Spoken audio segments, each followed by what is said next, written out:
අපේ ප්‍රේක්ෂකයෙක් අහලා තිබුණා තෙවන ඇස කියන්නේ ශිව ශක්තියටමද කියලා. ඇත්තටම මේ පිටුපස තියෙන්නේ හිතා ගන්නවත් බැරි තරම් පුදුමාකාර ආධ්‍යාත්මික කතාවක්. හින්දු දේව පුරාණයට අනුව තෙවන ඇස අයිති ශිව දෙවියන්ටයි. උන්වහන්සේ මේ ඇස ඇරියේ තමන්ගේ ඇතුළාන්තයේ තියෙන මහා විශ්ව ශක්තිය මුදා හරින්න සහ ලෝකයේ තියෙන නොදැනුවත්කම සම්පූර්ණයෙන්ම විනාශ කරලා දාන්නයි. නමුත් මේක අපට සම්බන්ධ වෙන්නේ කොහොමද?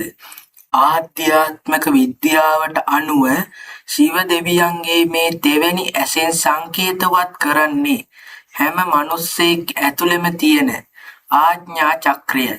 යෝග විද්‍යාවේදී කශේරුකාව දිගේ ඉහළට ඇදෙන කුණ්ඩලීනී ශක්තිය නළල මැදට ළඟා වුණ කෙනෙකුට ලැබෙන්නේ ශිව දෙවියන්ට වගේම විශ්වයේ සැබෑ ස්වභාවය දකින්න පුළුවන් දිව්‍යමය දෘෂ්ටියක්.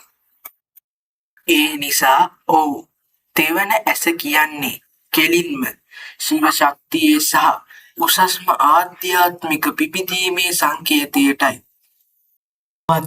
මේ වගේ ගැඹුරු ආධ්‍යාත්මික රහස් ගැන උනන්දුයි නම් අදහස පල්ලෙහායින් කමෙන්ට් කරන්න.